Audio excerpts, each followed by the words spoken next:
네, 지금 제 뒤로 보이시는 차가 구급차입니다. 가장 힘들고 어려울 때 누군가의 도움을 절실하게 요구할 때 와주는 아주 고마운 차입니다.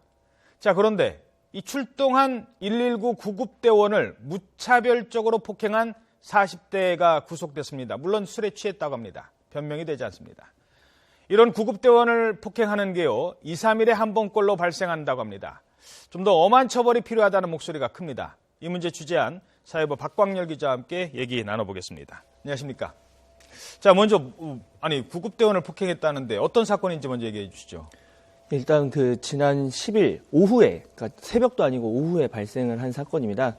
아까 말씀하신 대로 이제 송 씨는 당시에 만취한 상태였는데요. 만취한 상태로 이제 출동한 구급대원을 이제 무차별 폭행을 한 겁니다. 예. 구체적으로 이제 술에 취한 상태에서 길거리에서 넘어져서 이제 얼굴을 다쳤는데 지금 때리고 있네요. 그렇죠. 그래서 보시면은 지금 주먹으로 얼굴을 치고 이렇게 거의 모자가 벗겨질 정도로 폭행을 하는 것을 볼 수가 있는데, 그러니까 지나가던 시민이 보고 신고해서 구급대원이 출동을 했는데 오히려 되려 이렇게 폭행으로 오히려 되갚아 준 겁니다. 그러니까 처음에는 가슴을 폭행하고 얼굴과 목, 마구잡이로 주먹을 굉장히 오랫동안 날렸는데요. 그래서 구급대원 같은 경우 이제 뇌진탕 등의 증세로 지금 전치 2주의 부상을 입어서 치료를 받고 있습니다. 사건 피해자 이제 송 씨 어제 경찰서에서 직접 만날 수가 있었는데요. 원인이 더 조금 어떻게 보면 문제가 있었던 게 자신이 밀린 임금을 받지 못해서 때렸다. 그러니까 자신이 공사 현장에서 일용직으로 일을 하고 있는데 밀린 돈 20만 원을 지금 오랜 기간 못 받은 상태여서 스트레스로 술을 마셨고, 그 과정에서 이제 구조하는 구급대원이 그 건설업자로 보였다. 이런 식으로 이제 얘기를 하면서 책임 회피를 하는 모습을 보였습니다. 야, 한두 번 때린 그런 사람 같지 않아요? 전과가 좀 있습니까? 예, 그래서 이제 알아보니까 폭행 등 전과 21범으로 밝혀졌고요. 그래서 지난해에도 택시기사를 폭행해서 이미 집행유예를 선고받은 기간 중이었습니다. 그래서 경찰은 소방기본법과 그리고 상해죄 등을 적용해서 송 씨를 구속했습니다. 예. 구급대원은 전과가 21번 가리지 않습니다. 누구든 위급한 상황에 가서 다 구해주는데, 자, 전과가 있고 없고를 떠나서 이런 폭행 사건이 계속 증가를 하고 있다고요? 예, 그렇습니다. 지금 국민안전처 통계를 보면 최근 5년 동안 119 구급대원 폭행건이 무려 591건에 달하는데요. 정확한 내용 그래픽 보면서 설명을 드리겠습니다. 지난 2006년에는 불과 38건이었죠. 그런데 2013년에는 145건, 그리고 2014년에는 131건으로 거의 2, 3일에 한 번씩, 2.5일에 한 건씩 지금 구급대원 폭행 피해가 이어지고 있는 겁니다.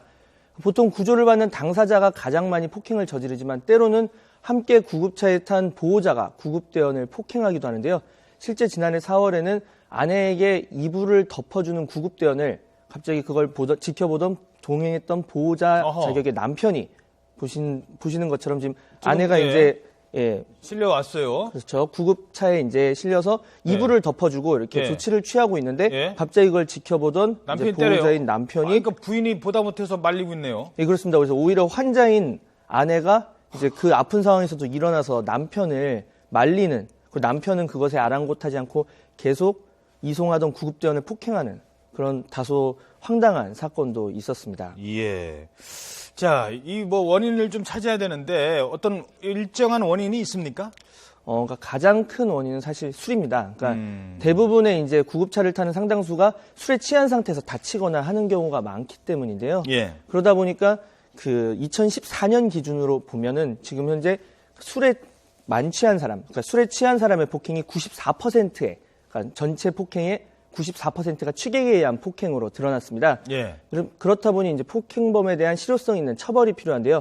사실 조항 자체는 마련이 이미 돼 있습니다. 소방법에 있군요. 그렇습니다. 소방기본법 50조를 보면 구급대원 폭행에 관한 처벌은 5년 이하 징역, 그리고 3천만 원 이하 벌금인데 일반 공무원 폭행은 보통 1,000만 원 이하 벌금으로 의유를 하고 있습니다. 그것보다는 다소 강한 법률을 마련은 하고 있는데 이제 처벌이 제대로 이루어지지 않고 있는 것이 문제입니다. 그래서 실제 그래픽을 한번 보면요. 통계에 따르면 대부분 벌금형 이하로 가벼운 처벌을 받는 것이 현실입니다. 그래서 66.5%. 나중에 술 깬 다음에 아이고 제가 죄송합니다. 술 취해서 그랬어요. 이제 이렇게 얘기를 해서 대중이 봐준다는 건데 글쎄요. 실형은 6.7%밖에 없군요. 그렇습니다. 그래서 벌금, 기소유예 이런 비율이 거의 70%를 상회하고요. 이제 실형을 선고받은 비율은 말씀하신 것처럼 6.7%. 그래서 아무래도 취객의 범죄에 대해서 그런 죄의 비난 가능성을 다소 낮게 보는 시각 자체가 다소 문제라고 볼 수 있습니다. 예. 자, 때린 사람도 경찰 조사를 받지만 맞은 사람도 경찰 조사를 받잖아요. 맞은 사람은 구급대원입니다. 그러니까 구급해야 될 사람이 경찰 가서 또 조사까지 받아야 되는 일도 있을 테고, 이게 술 먹었다고 이게 용서가 될 일은 아닌 것 같은데 뭐 대책이 없겠습니까? 예, 말씀하신 것처럼 그 부분이 가장 큰 문제라고 볼 수가 있는데요. 구급대원은 또 비번 날이 아주 소중한 상황인데 거의 날 밤을 새고 이제 쉬는 날인데 그런 날 경찰서에 가서 조사를 받아야 하고 또 이 폭행이라는 것이 만약에 구급차 안에서 발생을 한다면 예. 그나마 CCTV로 바로 증명이 촬영이 가능하지만 만약 밖에서 그 집안에 들어갔을 때라던가 일으켜 세울 때 이런 상황에 폭행 또는 뭐 성추행 시비 이런 게 발생할 수도 있고 그럼 증거도 확보가 힘들어요. 그렇습니다. 양측 이제 진술이 대립이 되기 때문에 예. 이에 따라서 최근 뭐 경남 지역이나 일부 지역에서는 초소형 카메라를 도입을 해서 소방대원의 옷에 부착을 하겠다 이런 대책도 마련을 하고 있고 또 지금 현재 법률가 10명 정도를 이제 국민안전처에서 지금 채용을 하고 있습니다. 그래서 소방대원들 이제 법률적 도움을 받게 하기 위해서 예. 하고 있는데요. 또 하나 더 방안을 지금 마련을 하고 있는 건 소방 조직 내에서 수사를 하는 방안. 그래서 소방관들이 직접 특별사법경찰관으로서 조사를 하면 아무래도 엄중한 처벌이 가능하다. 엄중한 조사가 가능하다. 이렇게 생각을 하는 건데 또 다소 그 수사권을 소방관이 갖는 거는 또 뭐 여러 가지 고려 사항이 또 많으니까 쉽지 않을 것 같고요.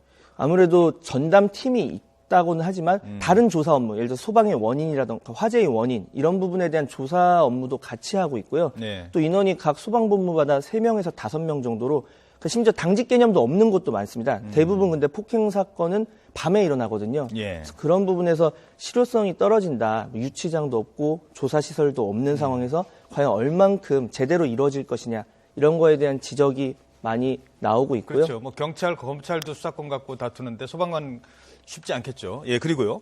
예, 그렇기 때문에 이런 부분에 있어서 만약에 그런 어떤 제도를 바꿀 거면 좀 더 인원을 확충하고 장비 같은 것도 아까 제가 말씀드렸던 것처럼 초소형 장비 이런 것들을 각 소방서마다 1개, 2개 지급할 것이 아니라 좀 더 많이, 물론 예산 문제가 있겠지만 예. 그렇게 해야 한다는 지적도 크고 무엇보다 그 소방대원에 대한 폭행은 어떻게 보면 법질서 근간을 훼손하는 문제가 그렇죠. 될 수가 있거든요. 예. 이 부분을 술에 취했다고 해서 그리고 폭행의 정도가 다소 약하다고 해서 가볍게 처벌하기보다는 보다 강하고 엄중하게 처벌할 필요가 있다고 보여집니다. 예, 주폭은 오히려 더 강화하는 그런 지금 경향이 있습니다. 그럼 절대 술 먹었다고 용서가 되는 건 아니에요. 네, 박광렬 기자였습니다. 수고하셨습니다.